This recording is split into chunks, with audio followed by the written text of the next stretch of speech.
Hey everyone, it's Adam here with your top 5 fantasy waiver wire pickups for week 4. Now, we've got some guys here that can really make a difference in your fantasy league, so make sure you go and pick these guys up. Now, the first guy, a bit of an obvious one, but he is still on quite a lot of waivers. Devontae. We all saw what he was capable of doing against the Denver Broncos this weekend. He got 4 touchdowns against them. He's currently the number 4 running back on the season after that week's performance.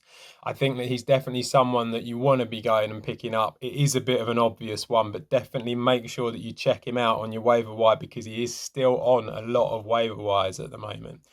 My number 2 guy is Tank Dell for the Houston Texans. Now, we've seen how good this rookie can be, and also it looks like that CJ Stroud is going to be a good quarterback in the NFL now.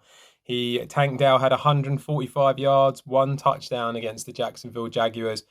This guy is going to be the deep threat for Houston, who it's been a while since Houston's had someone that oppositions can actually be scared of, and Tank Dell is going to be that guy. So definitely have a look. If you need the wide receiver, he is the guy to go for. My third pick this week on the waiver wire is Rayshawn Johnson. Now, I know the Bears are struggling. I know it's not working for them very well. And to be honest, it doesn't look like it's going to change much. But Rayshawn Johnson is definitely the number 2 running back there now behind Khalil Herbert. And I don't think it's going to take very long before he becomes that number 1 guy.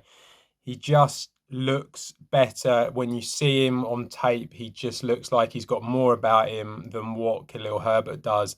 And Donta Foreman has been a healthy scratch in a couple of these games, and I just don't see that changing. So Rayshawn Johnson, if you desperately need a running back and you can't get A-Chain, he's one to go for. If you need a tight end, my number 4 choice is Luke Musgrave for the Green Bay Packers. Now, Musgrave is getting involved in this offense, and it might be partly because Christian Watson's not around, but he's going to be that sort of safety blanket for Jordan Love. He definitely looks very good. He had 6 receptions for 49 yards against the Saints last week. I think that's definitely someone that you can put out and play against the Detroit Lions for Thursday Night Football, and he's definitely one to look out for. And then my final guy, if you want a wide receiver, another plug and play kind of guy, Josh Palmer for the Los Angeles Chargers. Now, the reason that we're going for him, Mike Williams is out for the season, unfortunately, with a torn ACL. I think that Palmer is the obvious one. He gets involved anyway, but I think that he's going to get involved more. Quinton Johnson hasn't looked like the guy that we've all hoped he would be. So I think that that is definitely one that you want to go for with Josh Palmer. So there are your 5 waiver wire targets for week 4. Check them out and keep it with the franchise tag.